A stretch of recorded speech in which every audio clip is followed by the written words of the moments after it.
Andate Sudine, Katannu Gotia, Dom Maria.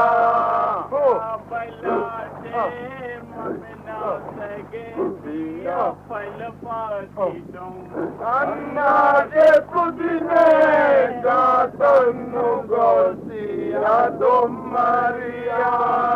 Andate Sudine, Katannu Gotia, Dom Maria. Andate Sudine, Katannu Gotia, Dom Maria. Andate Sudine,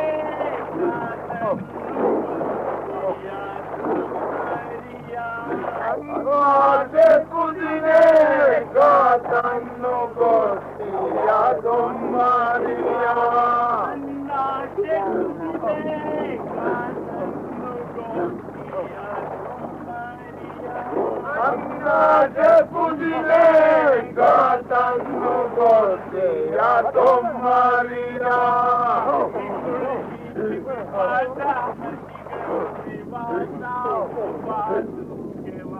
Vatike Gamajale, Kuriyangereni, Dom Maria.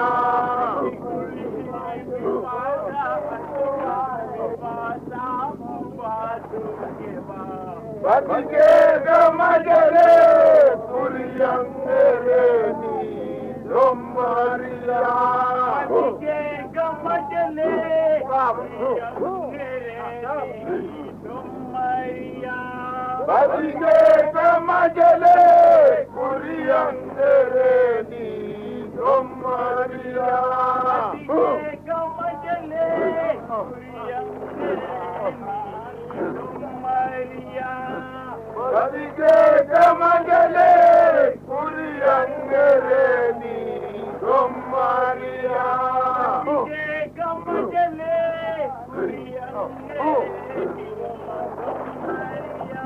Kuriyangereni, Gamajale, Kuriyangereni, Dom Maria.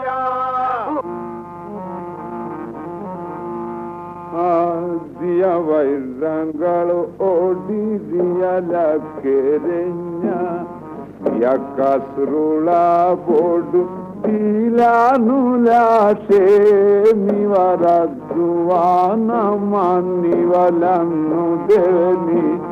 Divaragama odi kiamancurate.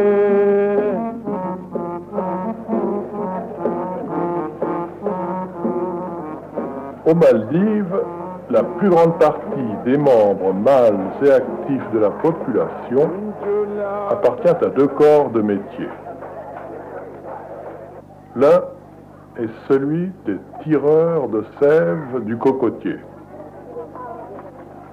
Le travail consiste en visite bi-quotidienne de l'appareil floral aménagé d'une vingtaine de cocotiers. Chaque visite comprend un désemmaillotage du récipient placé en pendant, un transvasement du liquide recueilli, un nettoyage à l'eau douce du récipient avant sa remise en place, enfin un rafraîchissement à la lame de couteau de l'extrémité aménagée de l'inflorescence.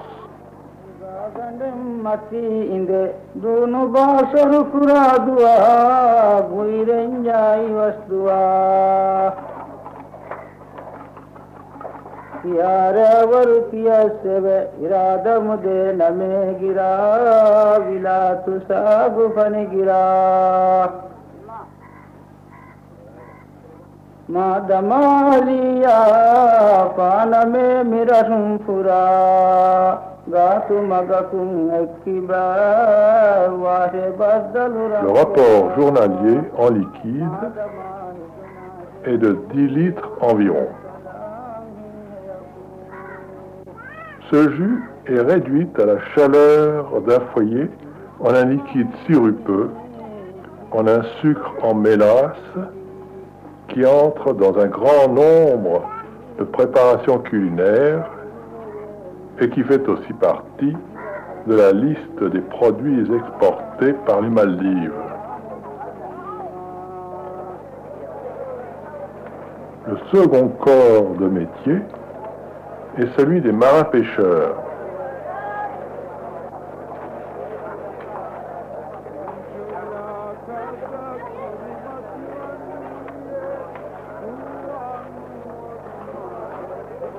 Les autres éléments mâles de la population peuvent être encore soit des dockers, notamment dans la capitale, soit des commerçants. Ici, nous sommes à l'échoppe d'un vendeur de chic de Bethel.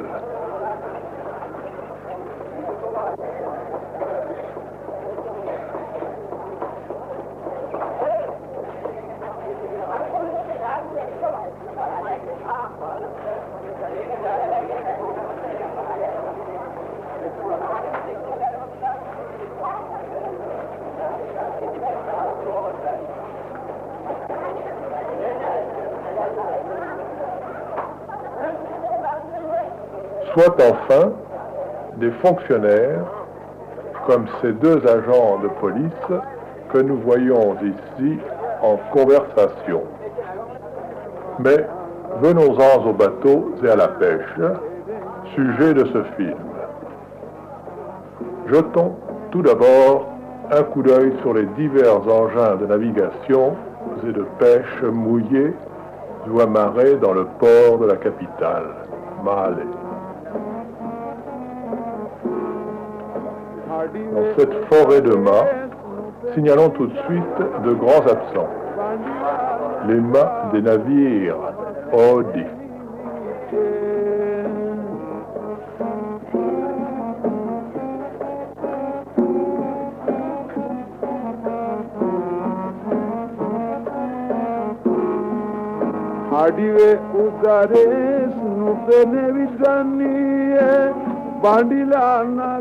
Ce sont pourtant ces longs courriers voiliers qui rendirent célèbres les produits des Maldives dans tout l'océan Indien. Ces fiers voiliers se sont fait éliminer par de vulgaires petits caboteurs propulsés au moteur diesel.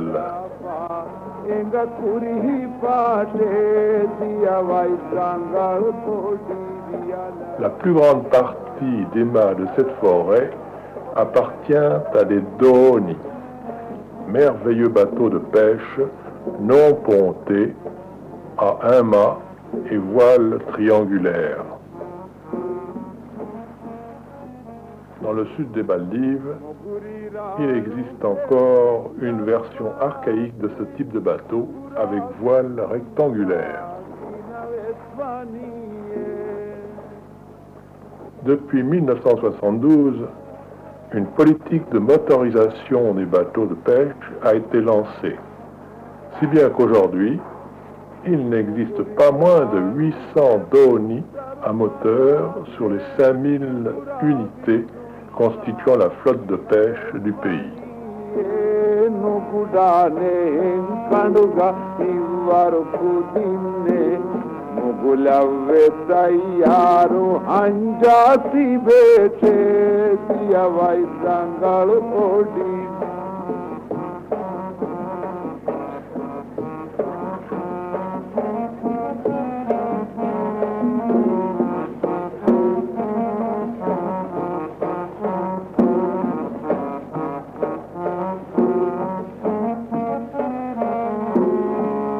Panduriyal penu ele mundaniye adu pakkurin kumbu ive mundaniye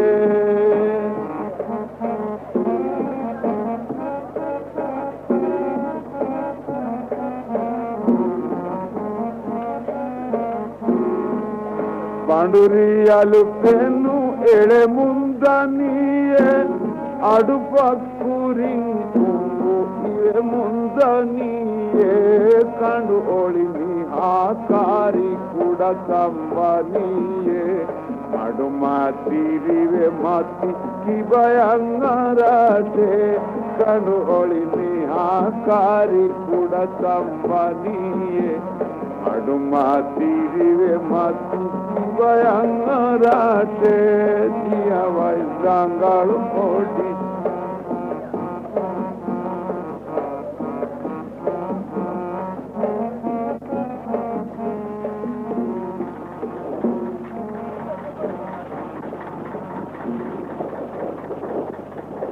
Ces bateaux, dont la longueur varie de 6 à 18 mètres, sont spécialisés dans la pêche aux gros poissons prédateurs comme les thons, bonites, espadons et requins.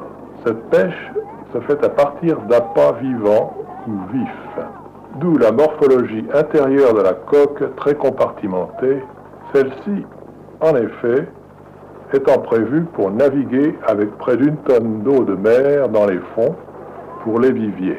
Le renouvellement de l'eau et son maintien à un niveau constant sont assurés pour les entrées d'eau par un jeu de trous dans la coque avec bouchon de nable. Pour l'évacuation de l'eau, par un service de 2 hommes aux écopes qui écopent dans le compartiment aux prises 1/4 d'heure toutes les 20 minutes. Remarquons que ce travail aux écopes, si fastidieux qu'il soit, constitue une bonne réponse aux problèmes posés par un facteur écologique. Comment empêcher qu'appâts et produits de la pêche ne soient avariés en quelques heures par les fortes chaleurs équatoriales, en évacuant à l'écope l'eau surchauffée en surface des carènes liquides du bord, en aménageant des entrées d'eau à la température ambiante de la mer à quelques centimètres de profondeur.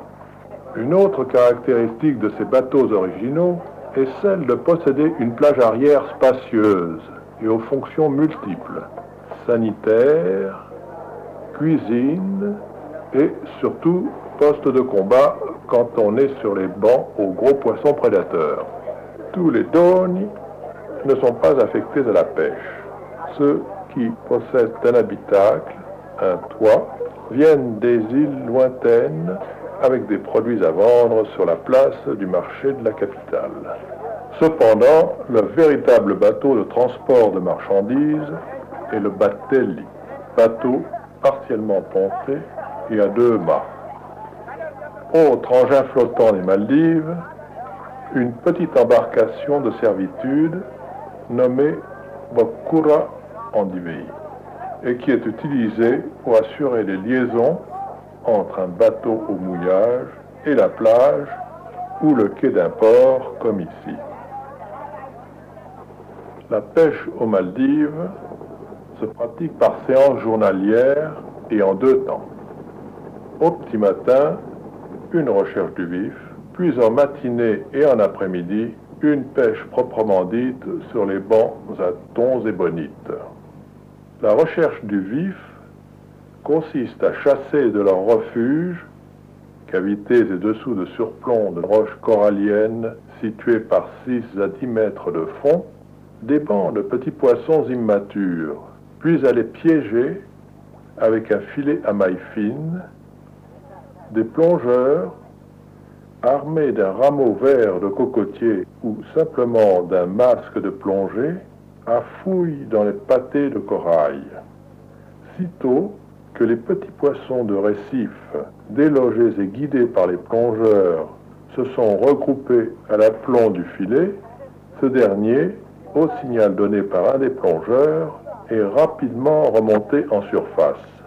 4 hommes à bord, 2 aux perches, 2 au peson, coordonnent leurs mouvements de manière à ce que le filet forme une poche qui emprisonne les petits poissons, un peu comme avec un filet chinois des berges de certains de nos grands fleuves. Mais, pour être plus précis encore dans notre description, accompagnons pendant une journée l'équipage d'un bateau en pêche. À peine le mouillage sur le lieu aux appâts est-il pris, que notre patron de pêche, Ibrahim, se ravise et ordonne en hâte une reprise du mouillage, tout en laissant à l'eau et en bonne place un homme avec masque de plongée. Cette manœuvre de dernière minute est provoquée par l'arrivée imminente d'un concurrent.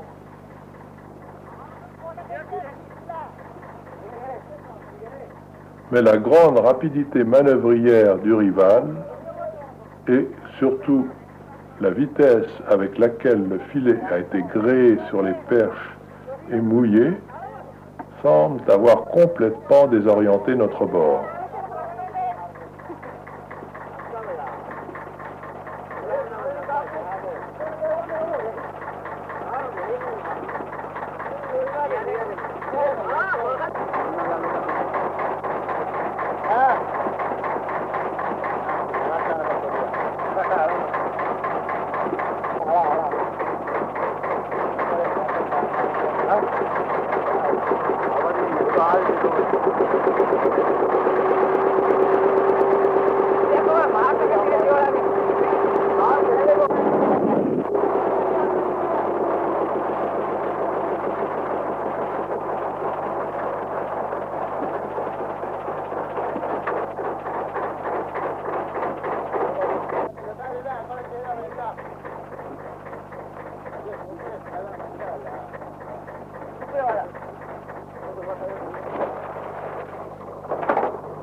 Peu de temps plus tard, d'ailleurs, ce ne sera plus un concurrent, mais une demi-douzaine qui se seront abattus comme des sauterelles sur ce malheureux pâté de corail, et les coques des bateaux ne seront plus distantes les unes des autres que de 2 longueurs d'espars à filet moustiquaire.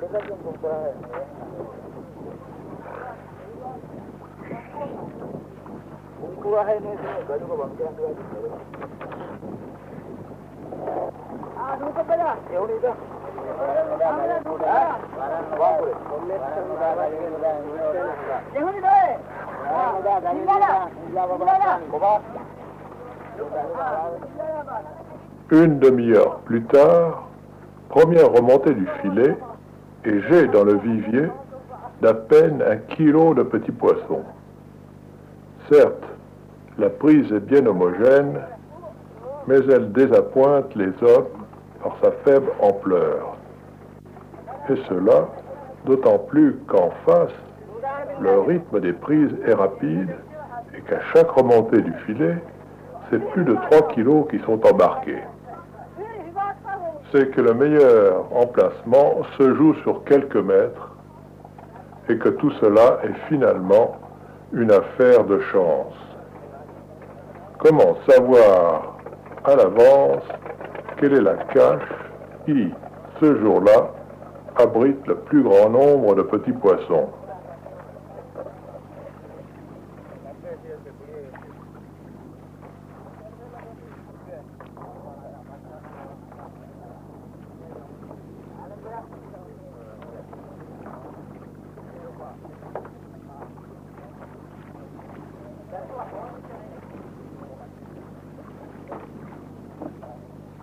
La séance au vif se poursuit sur une alternance d'embarquement d'appât et de rejet d'eau à la mer pratiquée par les 2 hommes aux écopes chargés du maintien à un niveau constant de l'eau dans les viviers.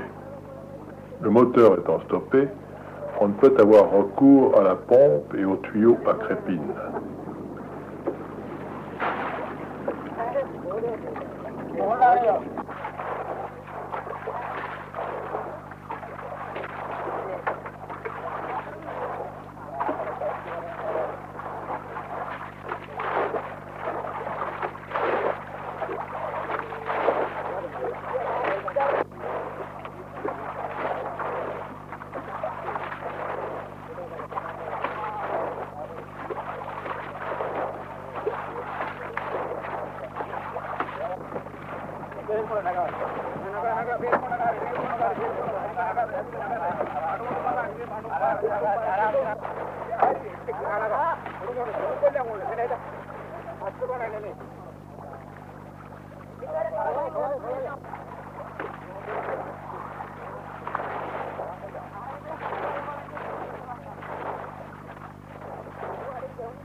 Le vent s'est levé. La visibilité des fonds est amoindrie.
Le bord s'adonne à des préparatifs d'appareillage pour les bancs de pêche. Rentrer les deux pierres qui lestaient le filet, dénouer l'assemblage des perches,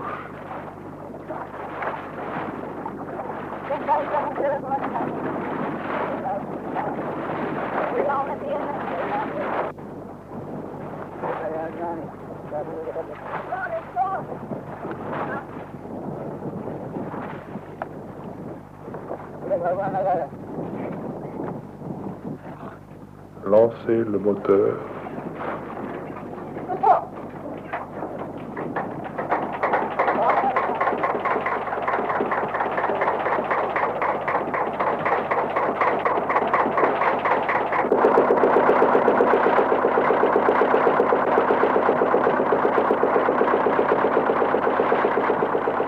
rentrer la figure de proue.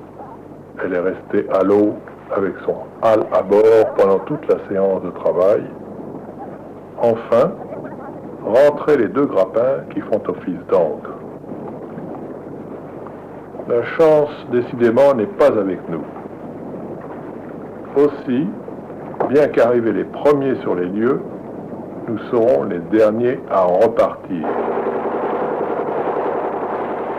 Les séances de pêche sur les bancs sont de courte durée, 2 à 3 heures, et vont jusqu'à épuisement des appâts, ou mieux, jusqu'au remplissage des compartiments du bateau.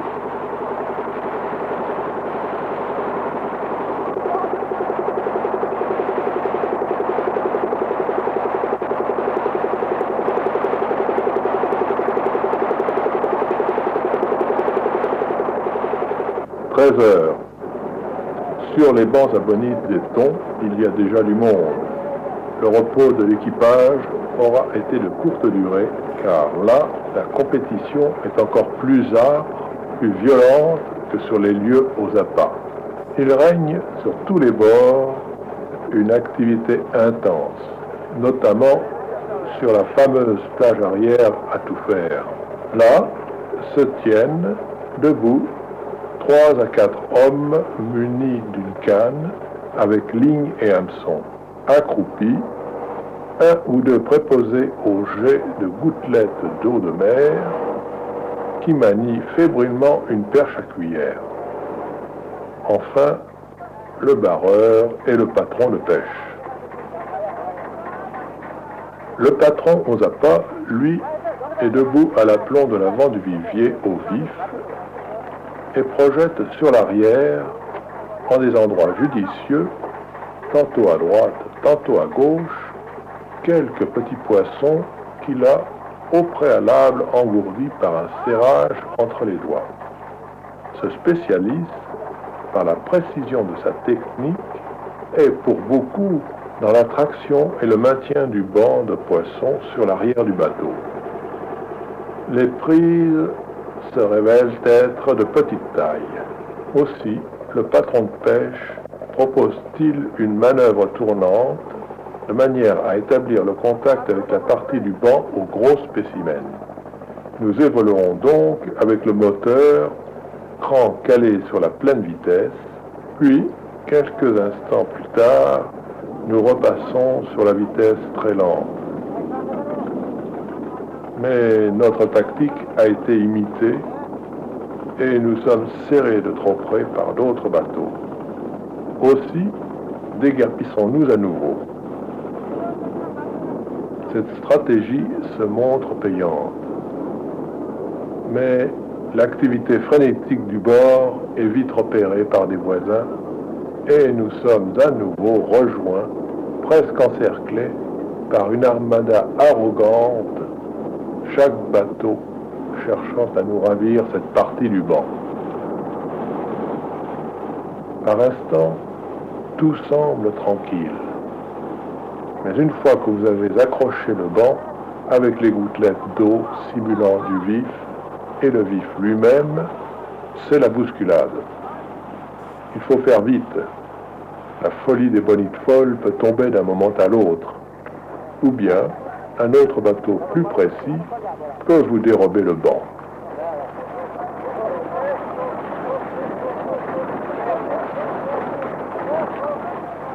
Les poissons voltigent au bout des lignes et viennent s'assommer contre la cloison transversale qui sépare le vivier aux prises du vivier au vif. Le choc est si brutal que le poisson décroche automatiquement. Rappelons que l'hameçon est sans barbe et sans appât, et que l'homme, à la canne, n'a plus qu'à remouiller sa ligne au bon endroit.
Pour ce qui est de la pêche à notre bord, tout s'est passé très vite.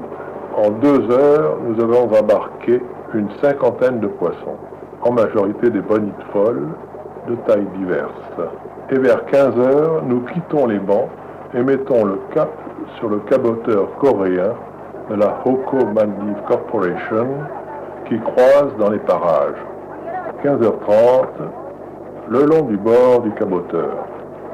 La vente des poissons de grosse taille, les seuls acceptés, parce que rentables dans un circuit du froid, a rapporté 196 roupies, soit 130 francs environ. 18h30, arrivé à Malé. Avant d'aller prendre notre mouillage, nous accostons le bord d'un second caboteur, cette fois mouillé sur rade, pour y effectuer la vente du poisson refusé par le caboteur de la Hoko Company. Mais une fois que vous avez touché du papier argent, tout n'est pas fini. Ainsi, après avoir pris le mouillage dans un bassin du port, il faut assurer la survie du vif pour la nuit, procéder à son transbordement dans le filet à maille fine, autrefois dans des nasses profilées. Cette dernière opération est rendue nécessaire puisque le bord est déserté la nuit et que le vivier est mis à sec. Donc, avant de débarquer, il faut à nouveau gréer le filet à maille fine comme pour une séance de collecte d'appât, le mouiller en abord à quelques centimètres de la surface de l'eau et y transvaser délicatement les précieux petits poissons immatures.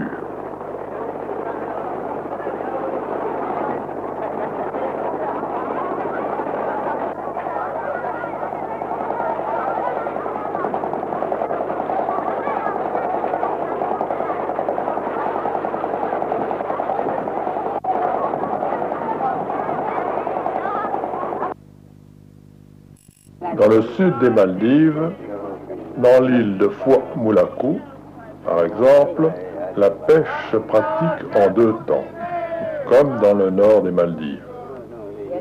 Une recherche des appâts en bordure du récif frangeant, une sorte de petit maquereau, ou bien comme ici, de gros poissons volants. Une pêche à la ligne traînante, aux gros poissons prédateurs, à 3 ou 4 milles des côtes.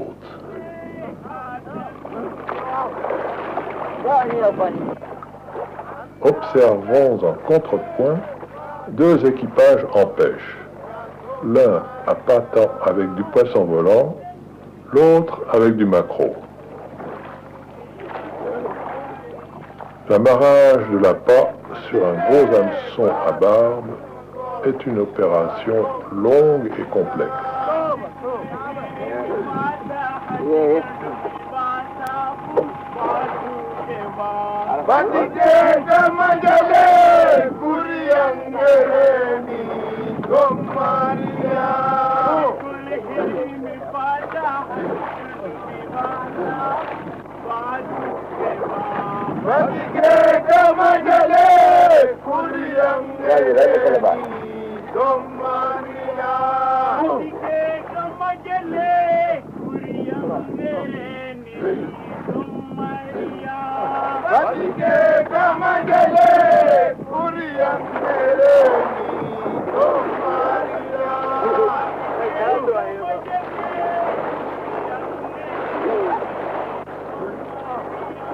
Après avoir capturé une vingtaine de poissons appâts, chaque équipage gagne, toujours aux avirons, le large.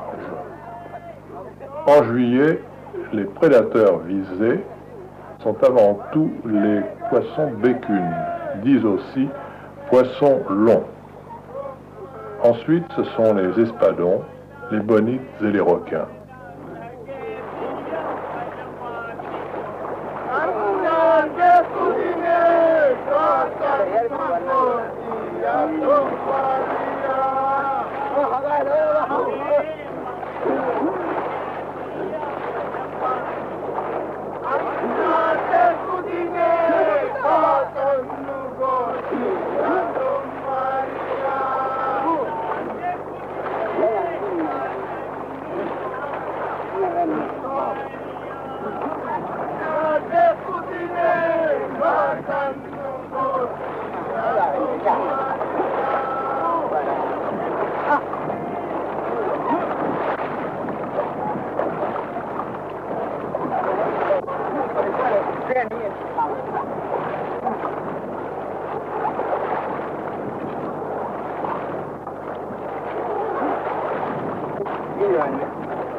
Neuf heures.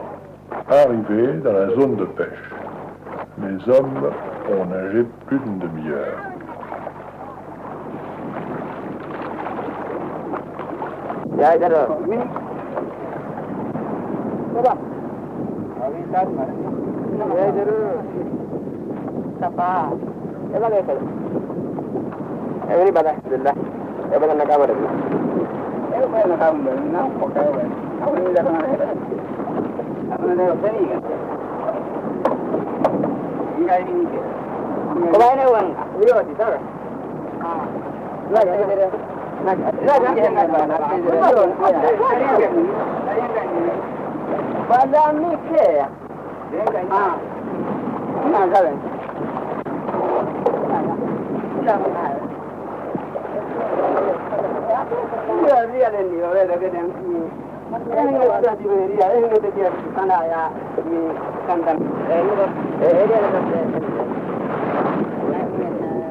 Une fois le mât et la voile à poste, se situe un petit moment de repos pour l'équipage, pendant lequel un repas frugal est absorbé. Ce dernier est composé de rondelles de taro bouillies et de morceaux d'albumène de noix de coco.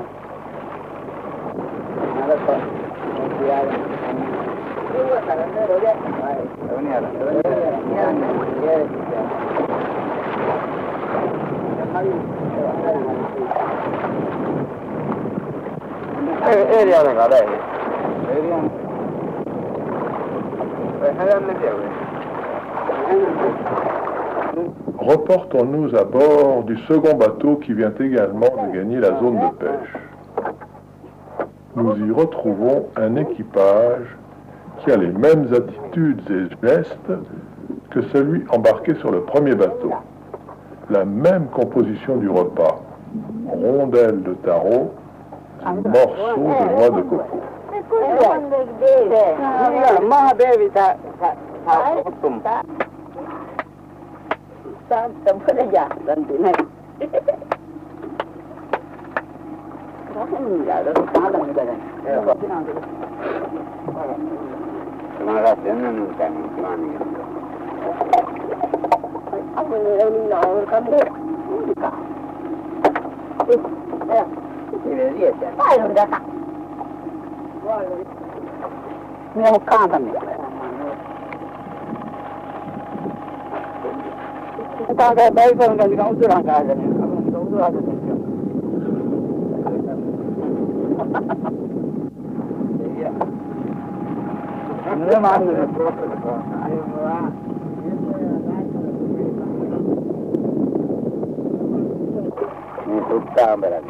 Si, dans le cas d'un matelot, le repas se termine le plus souvent par une cigarette, quelques grammes de tabac roulés dans du papier journal, il n'en va pas de même dans le cas d'un patron de pêche qui, lui, termine son repas par la prise d'une chique.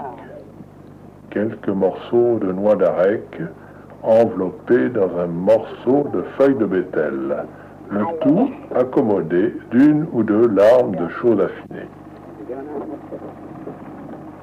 Cette différence de régime entre patron et matelot provient de ce que tous les ingrédients entrant dans une chique sont relativement onéreux, et la prise d'une chique constitue en quelque sorte un privilège de notable.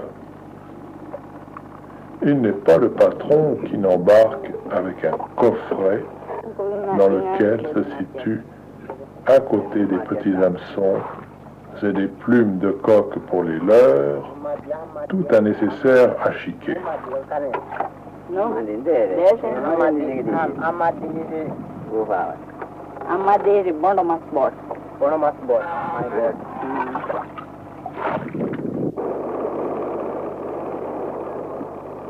En pêche, le temps passe à croiser.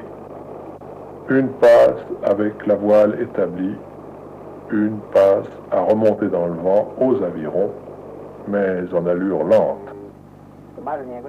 Les poissons volants n'ayant pas l'air d'intéresser ce jour-là les poissons bécunes, le patron de pêche du second bateau propose une autre nourriture aux poissons, de la chair de langouste.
Sur l'autre bateau, par contre, un poisson bécune a été capturé, assommé au battoir, puis embarqué.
Au cours de la pêche, le bateau d'un parent ou allié, moins chanceux ou moins prévoyant que notre bord, s'est retrouvé à court d'appât.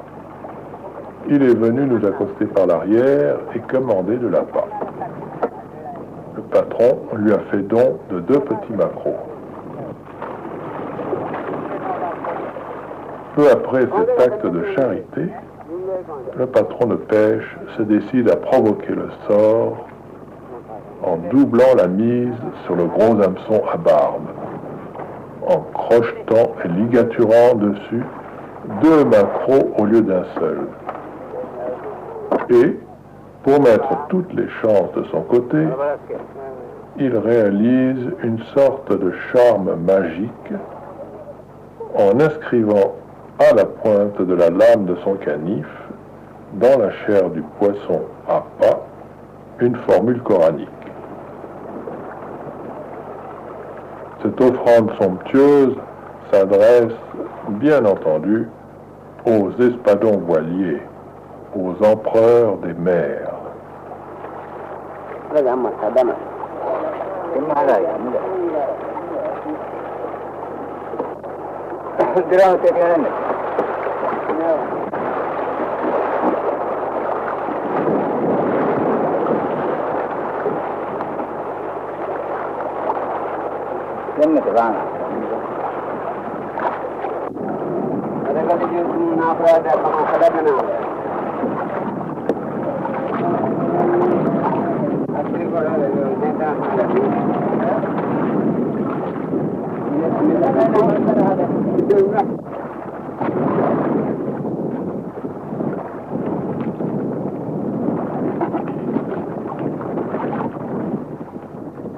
Mais les espoirs de notre capitaine de pêche sont assez vite déçus. Et vers midi, il rentre sa ligne et met le cap sur Fouamoulacou, conscient que la bonite et le poisson bécune déjà capturés procureront des parts honorables de viande à tous les membres de son équipage.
Roli amdum menuvani Maganuge karim bandare balashe Varrangalu odidiya lakkerinya Yakasula bodu dilanu lashe Julagada kurimativani Duwano dimadu kogenuwane Julagada kurimativani Duwano dimadu kogenuwane Ganutia I marula kudiyem he Guvatuge hurigo rangala balashe Varrangalu odidiya lakkerenya Yakasrula bodu dilanu lashe Radduwana manivalannu deveni Divaradama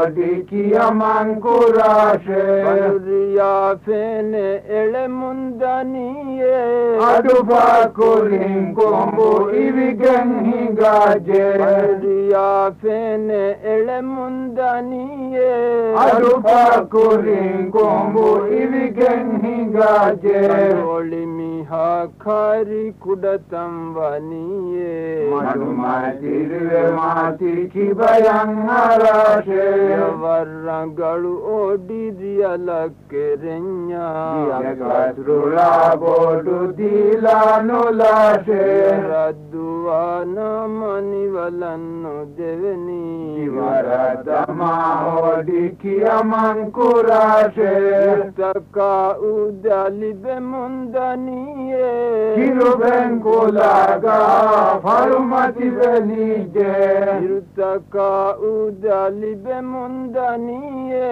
Kirubenkulaga farumati benije Rosiva andiri kudatam vaniye Diruba kola rangalu kujja kuarashe Rosiva andiri kudatam vaniye Diruba kola rangalu kujja kuarashe Varrangalu odidiya lakkerenya Yakasrula bodu dilanulashe Mais reportons-nous à nouveau à bord du second bateau de pêche resté en mer.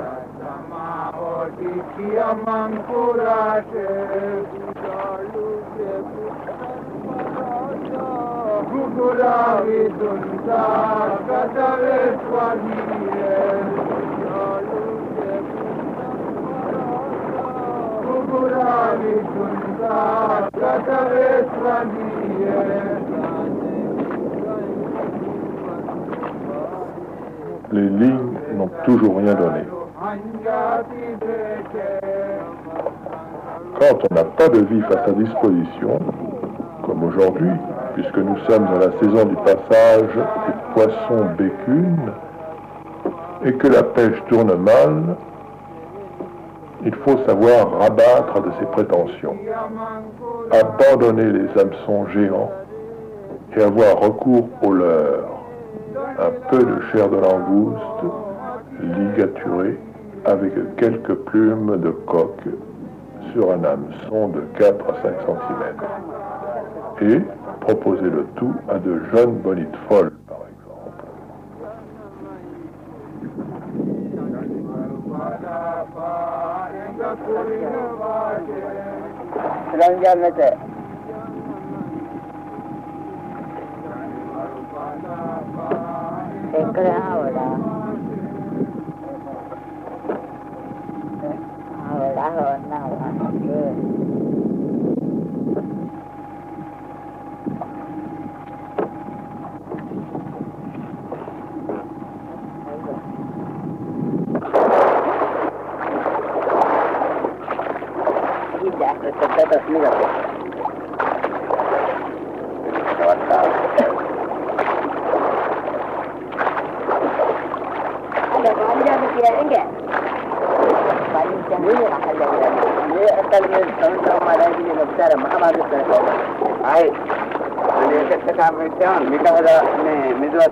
De temps à autre, il est nécessaire de reprendre le jeu des estropes sur le tolet unique.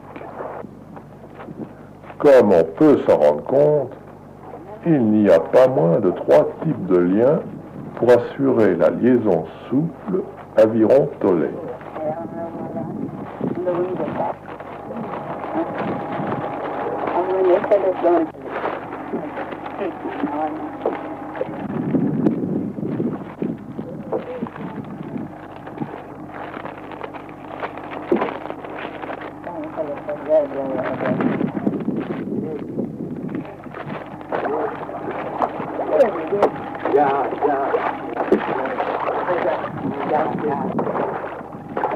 Si,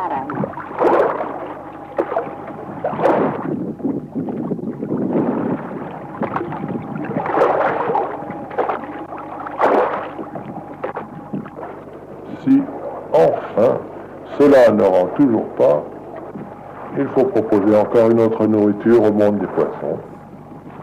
Des lambeaux de matière blanche et translucide réalisés avec de l'albumène de la noix de coco immature qui, peut-être, séduiront de jeunes requins. Le patron de pêche et son second font grise mine. Le poisson n'accepte rien de ce qu'on lui propose. C'est qu'aujourd'hui, le temps est trop beau. 14 heures, le patron du bord abandonne la partie et décide de rentrer bredouille au port. Les parts de l'équipage, cette fois, seront réduites à 1 ou 2 poissons volants.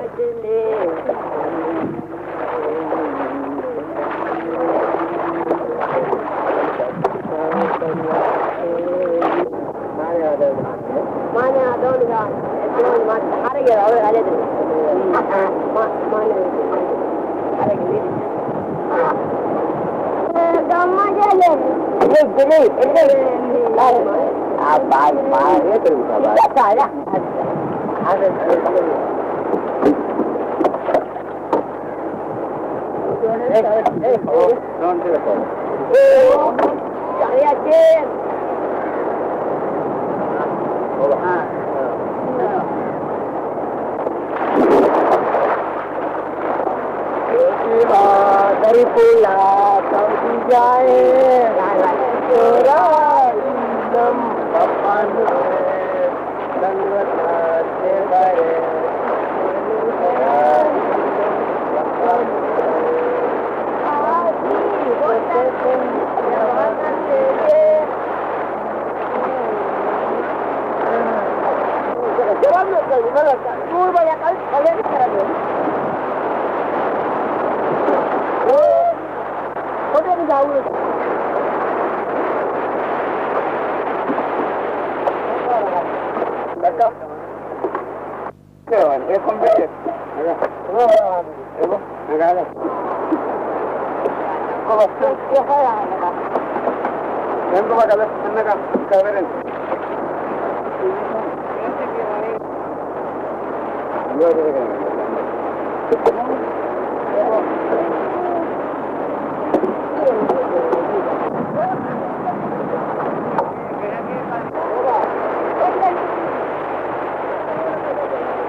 Le genre musical et chorégraphique Bandiya Zehun est spécifiquement féminin. Bandiya désigne en divéi, la langue du pays, un récipient utilisé dans le transport de l'eau douce du puits aux cuisines. Et Jehun signifie frapper, cogner.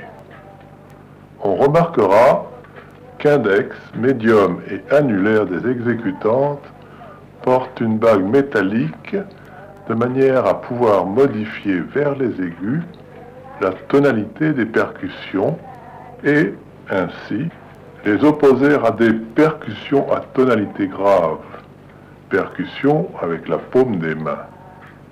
Ce spectacle musical et chorégraphique serait, d'après les érudits, à mettre en rapport avec les travaux sur les cultures. Aujourd'hui, il se donne 2 fois l'an pendant des fêtes religieuses musulmanes.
bahar gen vivaya hinna sapiye gul hazar parive mi gulshan dirapiye e bahar gen vivaya hinna sapiye gul hazar parive mi gulshan dirapiye deep gami rohde ami nirutakum bavu gami kolvinaya shalamakum deep gami rohde ami nirutakum bavu gami kolvinaya shalamakum riti manazire hama kopiye gul hazar parive mi gulshan dirapiye e bahar gen vivaya hinna sapiye gul hazar parive mi gulshan dirapiye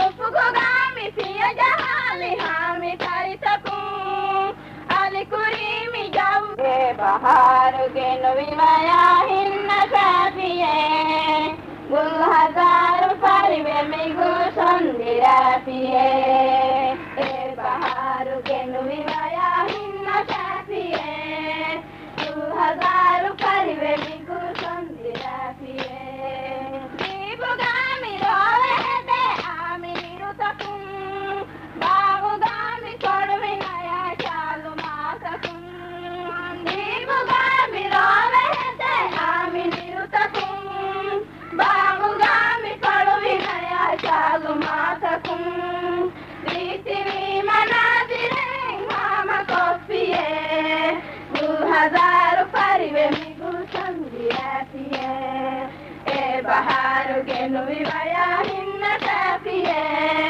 gul hazar parive mi gulshan dirapiye ufugo gami piya jahali hami taritakum ali kurimi javu gae dilli nurakum ufugo gami piya jahali hami taritakum ali kurimi javu gae dilli nurakum ufugo gami ruhuta parive gempiye gul hazar parive mi gulshan dirapiye e bahar gen vivaya hinna sapiye gul hazar parive mi gulshan dirapiye Ga Oddi Lava est un spectacle musical et chorégraphique, un classique des Maldives, pourrait-on dire, lié au dur labeur, remonté du fond de la mer des blocs de coraux, Ga en Divéhi, les embarquer sur de gros navires, Oddi, aujourd'hui disparus, les transporter à la ville, ou encore curer les bassins immenses Veho en Divéhi, aujourd'hui comblés pour lutter contre la malaria, où la population pouvait faire ses ablutions, etc. Ces travaux collectifs étaient récompensés par un don du sultan. Un coffret en cuivre empli de chic de Bethel ou de monnaie. Le spectacle comprenait 3 parties que l'on retrouve dans la succession des thèmes musicaux. Une marche sur le palais, une danse autour du coffret et une danse d'allégresse et de remerciement.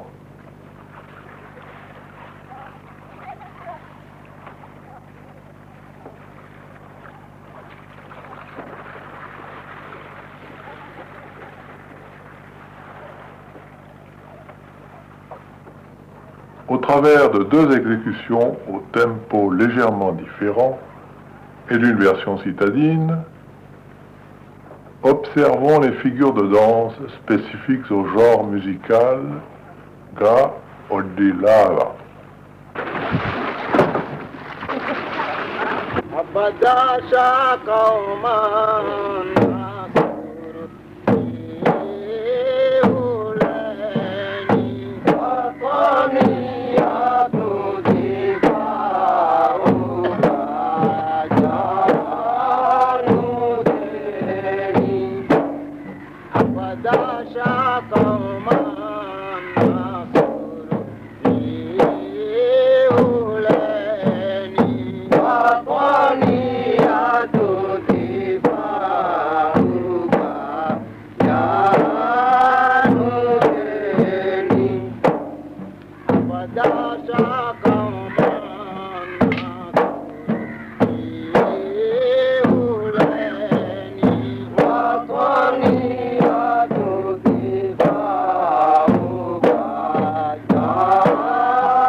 Montrons quelques extraits du Tahara donné au début du film. Véritable monument musical musulman. Les paroles des chants consignés dans un cahier sont des odes apologétiques dédiées aux prophètes ou à des saints. Selon des historiens, cette musique aurait été introduite aux Maldives vers le XVIe siècle par un érudit qui aurait fait de longs séjours en Asie.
Jai